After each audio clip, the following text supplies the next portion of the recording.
Tragic end in the search for the Titanic-bound submersible Titan. Joe Biden's undiplomatic comment on Chinese leader triggers diplomatic row. Stronger law enforcement to stop abuse of fare concession scheme.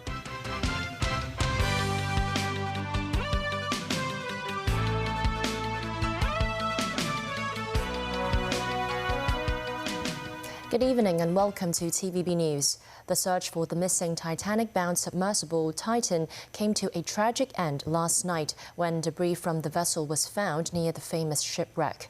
The Titan is believed to have imploded and there are no survivors. Operations have now shifted into an investigation and salvage mission that will take an indefinite amount of time. Tracy Furness has more. This morning, an ROV, or remote-operated vehicle, from the vessel Horizon Arctic discovered the tail cone of the Titan submersible approximately 1,600 feet from the bow of the Titanic on the seafloor. The ROV subsequently found additional debris. In consultation with experts from within the Unified Command, the debris is consistent with the catastrophic loss of the pressure chamber. Upon this determination, we immediately notified the families. The announcement Thursday that all on board perished when the submersible imploded near the iconic shipwreck Titanic brought a tragic end to a 5-day saga that included an urgent around-the-clock search and a worldwide vigil for the vessel known as Titan. Known to have perished on board the vessel. Stockton Rush, CEO of OceanGate, leading the expedition. British adventurer Hamish Harding. Pakistani businessman Shahzada and his son Sulaiman Dawood. And author and Titanic specialist Paul-Henri Nargeolet. One expert explains how the vessel may have imploded. It exploded inwards in a matter of a thousandth of a second. And it's probably a mercy because that was probably a kinder end than the unbelievably difficult situation of being 4 days in a cold, dark, confined space. So this would have happened very quickly. I don't think anybody even had the time to realize what happened. Tributes have been paid to the 5 dead. One of the victims, Hamish Harding, used to live and study in Hong Kong. Questions remain about what went wrong. Filmmaker James Cameron knows the submersible community well because he's taken several dives to the wreck during his work on his film Titanic. He was always worried about the safety of OceanGate's Titan craft. David Garrett reports. Father and son, Shahzada and Sulaiman Dawood, killed enjoying a Father's Day experience. Both were British citizens and members of a prominent Pakistani business family. The Dawood Foundation called them their beloved sons and extended condolences to the families of the other passengers. Paul-Henri Nargeolet, another who died in the implosion. The 73-year-old had 25 years in the French Navy. He'd completed many dives and loved the Titanic. His friend says he knew the risks. You know, it's a very different way of seeing history, and because it's so far away and so remote and so hostile an environment, I think there's a certain allure to it that is hard to describe. There was a certain reassurance in knowing that they didn't suffer. British billionaire Hamish Harding held the world record for the fastest circumnavigation of the Earth by aircraft. A statement from his family and company read, "We are united in grief." Some family members have called it bad taste that his former college, Pembroke at Cambridge University, held a submarine-themed ball this week. The organiser insists it was too late to change the plan. Stockton Rush was the 61-year-old CEO of OceanGate Expeditions. His wife, Wendy, is the great-great-granddaughter of 2 Titanic passengers who died in 1912. Tributes have been paid to the innovator, but some friends of others that died were worried his craft was not safe. They're using an Xbox controller for the steering. The strip lightings, something you get at a DIY shop. But what really did it for me was they flatly refused to get any form of certification. Titanic film director James Cameron has visited the wreck in a submersible. He wishes he'd voiced his own concerns. I wish I had been more vocal about that, but I think I was unaware that they weren't certified because I wasn't really studying it. Sometimes people get go fever, you know, and look, we celebrate innovation, right? But you shouldn't be using an experimental vehicle for paying passengers that aren't themselves deep ocean engineers. The future of deep-sea explorations are in doubt. A trip to the Titanic could be consigned to history as simply too dangerous. David Garrett, TVB News. In Hong Kong, tourism sector lawmaker Yew Pak Leung said no travel agencies in Hong Kong is offering such submersible experience packages. He said people interested in such activities have to purchase them through official websites overseas. For snorkeling and scuba diving that have gained popularity in recent years, Yew said such businesses won't be affected as these activities are safer and the relevant technologies have been well developed. In other news, U.S. President Joe Biden had defended calling President Xi Jinping a dictator during a fundraiser campaign on Tuesday. It came just a day after U.S. Secretary of State Antony Blinken completed a visit to Beijing aimed at stabilizing relations between both sides. China has hit back with a formal protest, calling Biden's remarks absurd and a provocation. Following U.S. President Joe Biden's comment that referred to President Xi Jinping as a dictator, China's embassy in Washington delivered a formal protest, according to U.S. media. Chinese ambassador to the U.S. Xie Feng told senior White House and State Department officials Wednesday that Washington should take earnest actions to undo the negative impact of what Biden said or bear all the consequences. The Chinese embassy in the U.S. said in a statement, with the latest irresponsible remarks about China's political system and its top leader, people cannot help but question the sincerity of the U.S. side in seeking to stabilize relations. The Chinese government and people do not accept any political provocation against China's top leader and will resolutely respond. At a campaign fundraiser on Tuesday, Biden had called the Chinese president a dictator. But Biden defended his remark on Thursday as he welcomed Indian Prime Minister Narendra Modi to the White House. I expect to be meeting with President Xi sometime in the future, in the near term, and I don't think it's had any real consequence. On Wednesday, the U.S. State Department said U.S. and China will inevitably have disagreements, and the U.S. is also blunt and forthright about them. Speaking at a news conference in Paris, U.S. Treasury Secretary Janet Yellen said it's critical the U.S. and China maintain a relationship so they can work together on global challenges. Indian Prime Minister Narendra Modi held talks with President Joe Biden in the White House as he continued his state visit to the U.S. The two leaders agreed to boost cooperation in various fields. That's despite concerns from Washington about human rights in India and New Delhi's ties with Russia amid the ongoing war in Ukraine. Daniel Rao tells us more. US President Joe Biden and Narendra Modi hailed a new era in their country's relationship after the White House rolled out the red carpet for the Indian Prime Minister on Thursday. Washington is looking to bolster ties with New Delhi as China's influence grows in the Indo-Pacific. The two leaders held talks in the Oval Office where differences on Russia and human rights were on the table. Washington has been frustrated by India's close ties with Russia while Moscow wages war in Ukraine. Furthermore, concerns have been raised about the rights of Muslims in India. Biden told reporters he and Modi had a straightforward discussion about democratic values. He added the US-India partnership is stronger, closer and more dynamic than at any time in history. Modi later addressed the US Congress, where he commented on human rights concerns and the conflict in Ukraine. We are home to all faiths in the world, and we celebrate all of them. With the Ukraine conflict, war has returned to Europe. It is causing great pain in the region.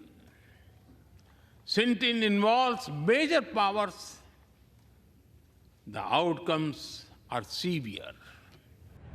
The Biden administration went on to announce agreements on semiconductors, critical minerals, technology, space and defense cooperation. Biden and Modi signed off on a deal to allow General Electric to produce jet engines in India to power Indian military aircraft. US Navy ships in the region will be able to stop in Indian shipyards for repairs under a maritime agreement. The US will also make it easier for skilled Indian workers to get and renew US visas. India also agreed to join the US-led Artemis Accords on space exploration and to work with NASA on a joint mission to the International Space Station in 2024. We are doubling down on our cooperation to secure our semiconductor supply chains, advancing Open RAN telecommunications networks, and growing our major defense partnership with the more joint exercises. The two leaders later appeared together at a state dinner that featured Silicon Valley executives. Modi will address US CEOs at a reception on Friday. Dan Worrell, TV News. Back locally, starting Monday, the Transport Department will team up with public transport operators to step up inspection against the unlawful use of the $2 concessionary fare for senior citizens. The enforcement will last for at least 2 months. Authorities say ineligible users spotted may be prosecuted. Starting next week, the public will be seeing these faces a lot more around public transport areas. That's because staff members from the MTR and bus operators will be teaming up with staff from the Transport Department and outsourced security units. Their duties: to randomly pick passengers at MTR, bus and minibus stations who are using the $2 concessionary fare and have them show their ID cards, Octopus cards or JUN cards to confirm if they're eligible users. If they identify ineligible users on site, the case will be handed over to the police for further investigation or prosecution. In order to increase the deterrent effect, we would at least conduct this kind of enforcement action for 2 months. And we would do this enforcement nearly every day. And we would have to review the effectiveness of this enforcement action before deciding the next wave of action. And from Sunday, the fine for abusing the concessionary fare scheme will be increased to $1,000 from $500 for most MTR lines. Meanwhile, to celebrate the 26th anniversary of the city's handover to Chinese rule on July 1st, the MTR announced it will hand out 71,000 tickets and 26 annual passes on that day via a lucky draw.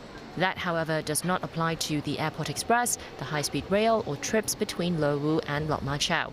Passengers will not need to tap their cards while getting on board light rails and MTR shuttle buses on July 1st. Cathay Pacific expects a return to profitability in the first half of this year, buoyed by a strong rebound in travel demand. The airline said in a statement today that it has seen a strong rebound in its performance and that the group's cash flow has continued to improve. Cathay said its passenger traffic last month reached 1.4 million, that's 23 times higher than the figure recorded in the same period last year. It's also optimistic about its business in summer as Hong Kong students studying abroad are expected to return home.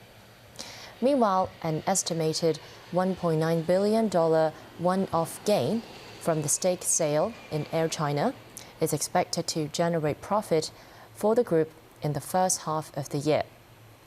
Cargo business market volume, however, remained largely flat in May, with demand not expected to pick up until the end of September. Still to come on tonight's news. Premier Li Qiang meets French leaders for talks in Paris. Belt and Road Railway in Indonesia hits impressive speed. And a return of Hong Kong Games after the pandemic.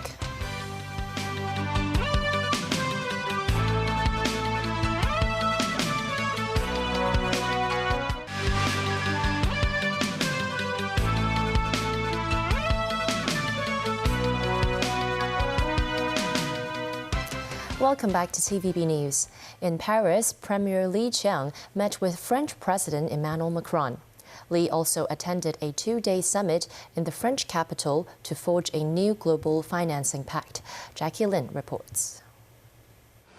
Continuing his visit in France, Premier Li Qiang met with French President Emmanuel Macron at the Élysée Palace.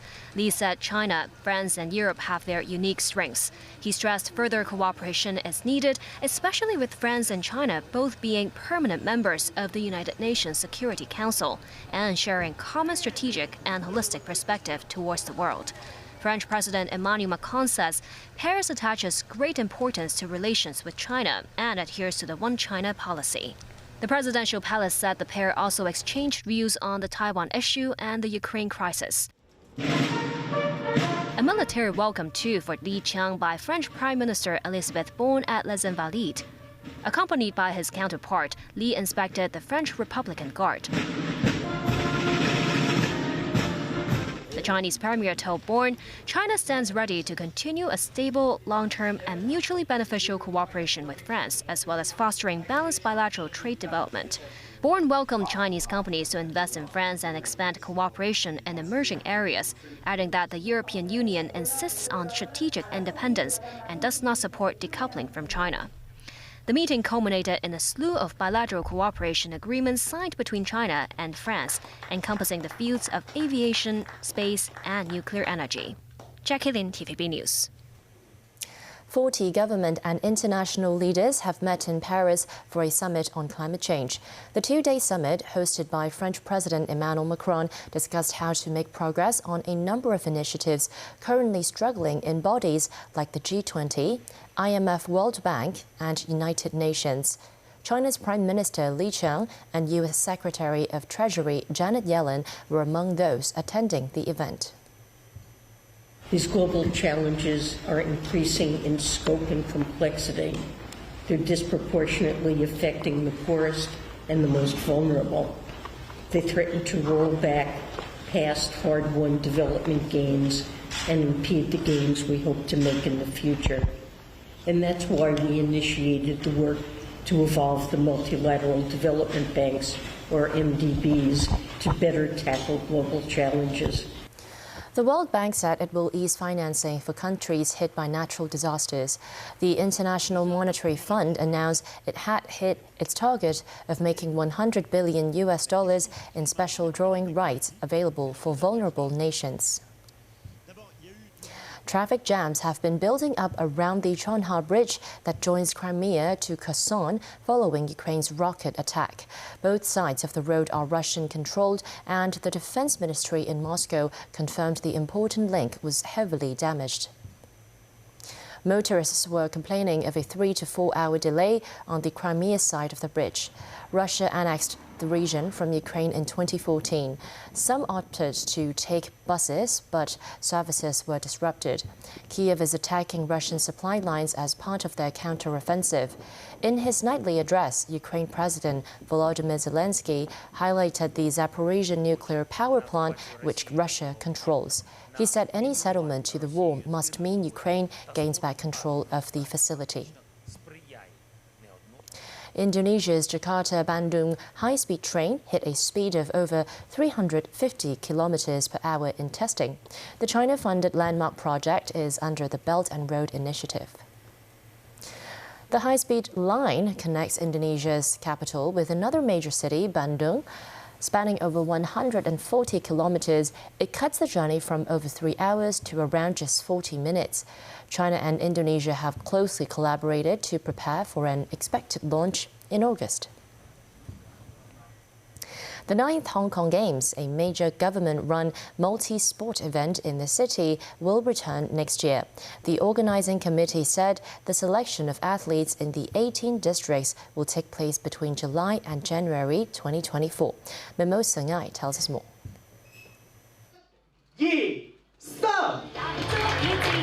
The 9th Hong Kong Games, a biennial event, will return next year after being cancelled last year because of COVID restrictions. During the launching ceremony today, details of the Games were revealed.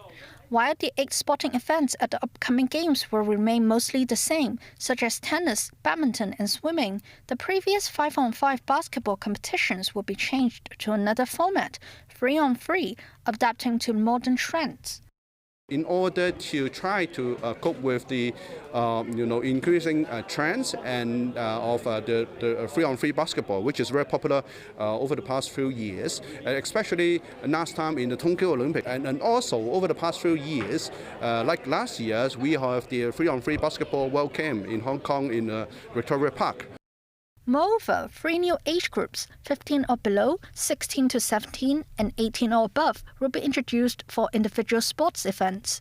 To attract more young athletes to join the Games, JUN says some new demonstration events will be introduced, including breakdancing and skateboarding. Meanwhile, the organizing committee hopes the Games can encourage residents to exercise more in the post-pandemic city, as well as enhance individuals' sense of belonging by representing their district. Musin, TVB News. Japanese authorities plan to release nuclear contaminated water into the sea this year. The Chinese representative at a UN Human Rights Council meeting urged Japan to consider the concerns of the international community over the plan. Meanwhile, the Hong Kong Federation of Trade Unions conducted a survey and found almost 80% of the interviewees opposed the plan. The FTU surveyed around 600 residents last week about their views on the Japanese nuclear wastewater plant. The result shows over 60% said they will consume fewer Japanese food products. To protect the public's health and food safety, the FTU suggested authorities should inspect all imported Japanese food, not just from high-risk prefectures. That's the news. Have a good weekend.